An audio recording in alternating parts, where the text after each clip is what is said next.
"Back off, you dog," he growled, his hand shoved against her chest, and the whole bar froze like someone cut the power, except for the sound of stools creaking and the faint hum of a jukebox playing an old country song no one remembered. And Taylor Briggs didn't blink, didn't step back, just stood still with her hand wrapped tightly around a glass she'd been drying before this idiot walked in with his uniform half-buttoned. Two buddies behind him smirking like they already knew how this would end, like they had picked a weak target because of her ponytail, her limp, her quiet way of cleaning tables. But they didn't know anything, not the war she fought, not the men she buried, not the fire still in her bones. And when the man sneered and leaned in close, "You don't tell us what to do, barmaid," she set the glass down and said nothing.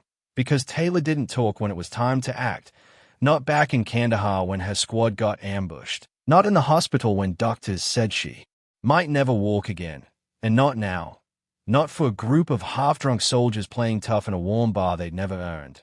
So when he reached for her again, she twisted his wrist so fast and clean the crack echoed like a cue stick snapping in two, slammed him face first into the counter, grabbed the second one's throat before he could blink, dropped him to one knee with a knee to the gut, and spun on the third who stood frozen, beer still in hand, mouth wide open, until she stepped toward him. And he dropped the drink, raised his hands, and stammered, "We didn't know."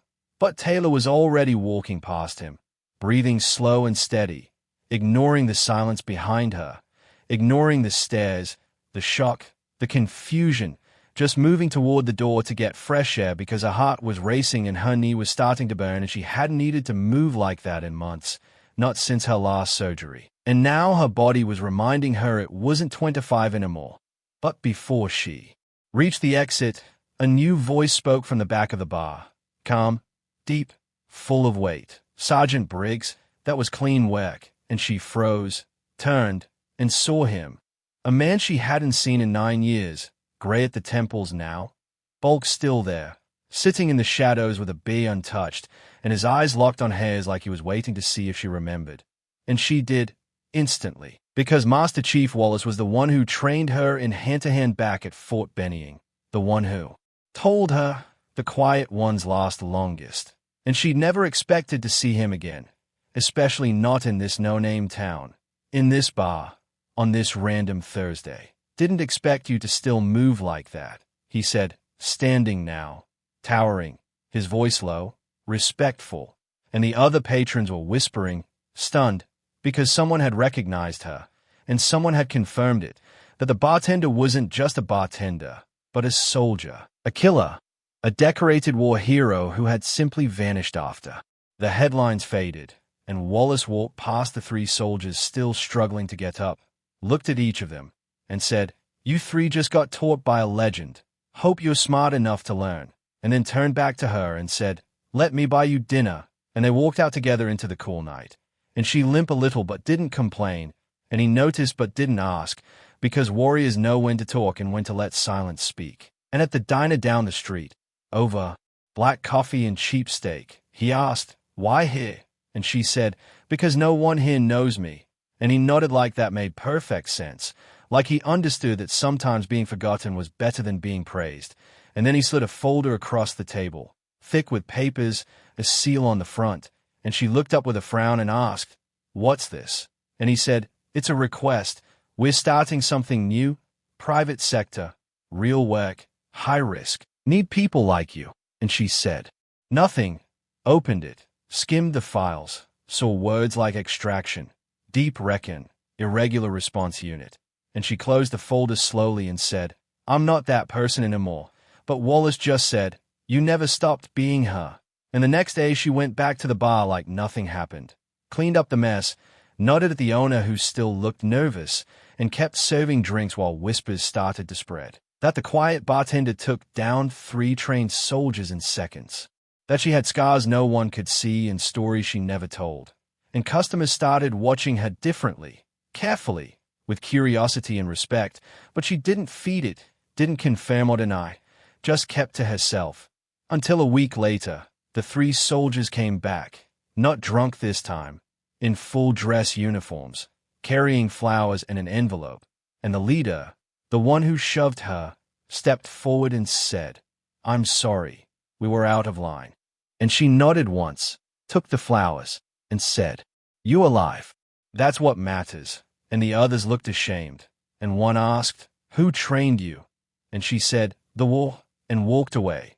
But in the envelope was a letter from their CO who had heard the story and thanked her for not pressing charges and offered her a consultant role at the base. And for a moment, Taylor almost laughed, because life had a funny way of pulling you back into the fight even when you tried to leave it. But then things changed. Fast. Someone leaked the bar footage online. And within 2 days, it had over 3 million views, with comments calling her a ghost, a shadow, the Bartender Ranger. An interview request poured in, old news clippings resurfaced, and her name trended for a weekend as people remembered what she'd done overseas. But Taylor didn't do interviews, didn't chase the camera, didn't answer calls, until a black SUV showed up outside the bar and outstepped a woman in a dark coat who said, "We've been looking for you," and handed her a badge from a special government unit, the kind no one ever talks about, and told her she had 3 days to decide if she wanted back in. Not for war, not for politics, but for people, for missions that mattered. And Taylor sat on her porch that night staring at the stars, thinking about the squad she lost, the friends buried, the long years of silence, and finally said aloud, "I'm still standing." And that was enough. The next morning she left the bar keys on the counter, walked into the SUV, and vanished from the town without goodbye. Months passed, and rumors grew. Some said she was in Africa, others said she trained elite units. And one day, back in that same bar, a new bartender pointed to a photo on the wall of Taylor in combat gear, rifle slung, eyes fierce, and told a curious patron, "She used to work here," until some punks messed with her and she reminded them who she was, and the story spread again, became legend. And meanwhile, in a silent facility deep in the mountains, Taylor trained the next generation, her limp barely visible now, her voice calm but sharp, and she ended every session with the same line, "Never underestimate the quiet one." And one night, alone in her quarters, she opened a sealed envelope Wallace had left her and found a note that read, "Some wars never end, but neither do warriors." And beneath it, a medal she thought had been lost years ago, cleaned, restored, gleaming like fire under the lamp. And she held it in her hand for a long time, not crying, just remembering, because in the end, she wasn't just the bartender they pushed, she was the storm they didn't see coming.